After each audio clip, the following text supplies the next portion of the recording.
है guys, welcome back to new blog. So guys, आज हम चलते हैं उम्रा करने। उम्रा की तैयारी में लग गए हैं, तो कर लेते हैं सारे सामान पैक। जो भी हमारे ज़रूरत का सामान है उसे हम पैक करते हैं। पैक करने के बाद उम्रे के लिए निकलते हैं बस स्टैंड। बस में बैठने से पहले पैसे की ज़रूरत पड़ेगी, सो हमने पैसे निकाल लिए एटीएम से। और पैसे निकालने के बाद फिर हम चलते हैं बस में। और ये आगे हम बस के अंदर देख सकते हैं, सीट भी मिल चुका है हमें। और बंदे सब आ रहे हैं धीरे धीरे। ये जो बाकी का सीट खाली है इस पर भी बंदे आ जाएंगे, क्योंकि ये फुल होगा उसके बाद जाएगा। ऑलरेडी बुक हो चुका है। टाइम अभी हुआ नहीं है, टाइम में अभी आधा घंटा टाइम रहता है। बैठ के सोच ही रहे थे जब तक हमारा दोस्त गया था दुकान पे पानी लाने के लिए, साथ में चाय भी लेके आया। वैसे सर्दी भी ज़्यादा है। अभी हम पहुंच गए हैं मिकात पे, जहाँ पे हमको एहराम बदल के कपड़े को और एहराम पहनना है। तो एहराम से पहले दुकान पे आ गए एहराम लेने के लिए। मेरा एहराम था ऑलरेडी, मेरे पास चप्पल नहीं था तो मैंने ये चप्पल ले लिया है, देख सकते हैं। और बाकी के जो हमारे दोस्त साथी हैं उनके पास एहराम किसी के पास है, उन पे भी किसी के पास नहीं है, तो वो लोग भी एहराम ख़रीद रहे हैं। तो सब लोगों ने एहराम ले लिया है जिनके जिनके पास नहीं था। और अब चलते हैं हम अपने मिकात के अंदर एंट्री करते हैं, जहाँ पे हमको गुसल करके और एहराम को हमको पहनना होता है। तो अभी हम गुसल करके एहराम पहन के फिर निकलेंगे बाहर। उसके बाद फिर हमें नमाज़ पढ़ना होगा 2 रकात।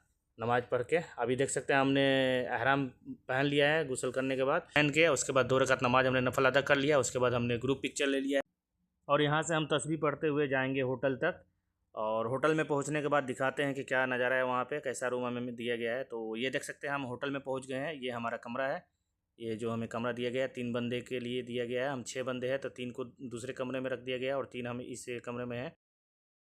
अब हो जाते हैं हम फ्रेश, क्योंकि अब हरम में जाना है तो उससे पहले हम बाथरूम जाके फ़्रेश होना है। फ्रेश होने के बाद वज़ू कर लेंगे। वज़ू करने के बाद फिर उसके बाद कमरे में बैठ के अपना लोकेशन चेक करते हैं। और यहाँ से हम अपना दिखते हैं लोकेशन, हमारा कमरे से हरम का कितना दूरी है। तो ये देख सकते हैं 8 किलोमीटर यहाँ से शो कर रहा है। वैसे ये 3 या 4 किलोमीटर है, क्योंकि ये गली में टेढ़ा मेढ़ा ऐसे जा रहा है रास्ता। सीधा सीधा देखा जाए तो 3 किलोमीटर है पैदल चलेंगे तो 17 मिनट का रास्ता दिखा रहा है। तो हम पैदल ही जाने की कोशिश करेंगे, क्योंकि हमारे कमरे से और हरम की दूरी 3 किलोमीटर के आसपास है, 3 साढ़े 3 किलोमीटर है। और वैसे लोकेशन में ज़्यादा दिखा रहा है, क्योंकि ये सड़क के रास्ते से ये रास्ता दिखा रहा है इसे घूम के जाने के लिए, तब 8 किलोमीटर है। वैसे अगर हम पैदल जाएंगे तो 4 किलोमीटर है। तो चलिए हम अब हरम में जाते हैं। और ये हम हरम के तरफ निकल चुके हैं। और देख सकते हैं नज़ारा, यहाँ से क्लॉक टावर भी नज़र आ रहा है। क्लॉक टावर तो वैसे बहुत दूर से ही नज़र आता है, बस में ही नज़र आना शुरू हो जाता है काफ़ी दूर से। 30 किलोमीटर 40 किलोमीटर दूर से ही नज़र आता है। वैसे अब यहाँ से हम देखें एंट्री करने लगे हैं अंदर, हरम के अंदर जाने लगे हैं। और ये देख सकते हैं यहाँ पे कबूतरों का क्या नज़ारा है, माशाल्लाह सुभान अल्लाह। इतने सारे कबूतर को एक साथ देख के बहुत ज़बरदस्त व्यू लगता है, बहुत अच्छा लगता है। और कभी भी आप अगर यहाँ पे आओगे तो इस मोमेंट को एंजॉय ज़रूर करना। तो माहौल बहुत अच्छा है, शांत है एकदम। और मौसम भी एकदम ना ठंडा है ना गर्म है, और नॉर्मल सा मौसम है। तो अभी हम आगे हरम के अंदर, अब यहाँ से हमारा तवाफ़ शुरू होगा। तो अब हम शुरू करते हैं तवाफ़ गाइस। ये देख सकते हैं हम तवाफ़ में अभी शुरू कर चुके हैं और तवाफ़ भी हमारा पूरा हो गया है, लास्ट का हमने ले लिया है। तो मकाम इब्राहिमी के पास हमने 2 रकात नफल भी अदा कर लिया और हमारा ये तवाफ़ मुकम्मल हो चुका है। और तवाफ़ के बाद अब जाएंगे हम सही करने, सफ़ा और मरवा का 7 चक्कर लगाना है। ये जो रास्ता आपको दिख रहा है ये रास्ता सफ़ा और मरवा की तरफ जाता है। सो हम अब चलते हैं सफ़ा मरवा की तरफ। इब्राहिमी है, मकाम इब्राहिमी के ठीक सामने सामने से ही रास्ता निकलता है, वही रास्ता सीधा हम आगे।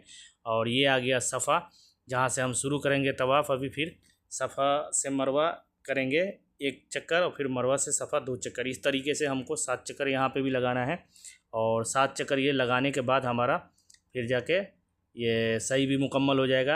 वैसे तो इतना खाली खाली नहीं मिलता है, यहाँ पे बहुत सारा भीड़ रहता है और बहुत पब्लिक होती है। अभी दिसंबर का महीना चल रहा है जिस टाइम हम आए हैं उम्रे पे अभी, जिसके वजह से हमें ये खाली खाली से मिल गया है। क्योंकि मेरा ये 6ठा उम्रा है।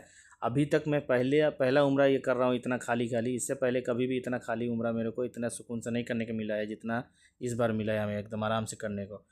सो गाइज़, अभी हमारा ये सफ़ा से मरवा शुरू हुआ था और मरवा से सफ़ा हमारा 7वां चक्कर मुकम्मल हो जाएगा। तो ये हमारा 7वां चक्कर है। और ये ख़त्म करके 7वां चक्कर उसके बाद हम जमजम का पानी पियेंगे। आ चुके हैं हम जमजम का पानी पीने के लिए। सो जमजम का पानी पीते हैं और पानी पीने के बाद नहीं यहाँ से एग्जिट लेना है। एग्जिट लेके हम निकलते हैं क्लॉक टावर की तरफ। ये क्लॉक टावर की तरफ देख सकते हैं 3 नंबर हमाम दिख सकता है आपको। ये 3 नंबर हमाम जो है इसके कोने से अंदर रास्ता जाता है। जिसके अंदर बार्बर होता है, वो बाल आपको कटवाने के लिए आखिरी प्रोसेस रहता है। तो ये देख सकते हैं, ये बंदा हमारे साथ आया हुआ है, इसका पहला उम्र था तो इसको बाल मुड़वाना ज़रूरी था, और बाल कटवा भी सकते हैं। ज़रूरी नहीं है कि आपको यहीं पे बाल कटवाना है, आप कहीं दूर बाहर भी जा सकते हैं, अगर यहाँ पर नहीं मिलता है तो वहाँ पर जाके कटवा सकते हैं। सो गाइज, हमारा उम्रा मुकम्मल हो चुका है। उम्रा मुकम्मल होने के बाद हम कमरे में गए थे, कमरे में अपना आराम खोल के कपड़ा चेंज किया, और चेंज करने के बाद आ गए होटल में। होटल में आने के बाद हमने ऑर्डर कर दिया अपना दोपहर का खाना, और दोपहर का खाना खाने के बाद अब हम चलते हैं रूम पे रेस्ट के लिए। सो आशा करता हूँ आप लोगों को वीडियो पसंद आया होगा। वीडियो पसंद आए तो वीडियो को लाइक, शेयर और सब्सक्राइब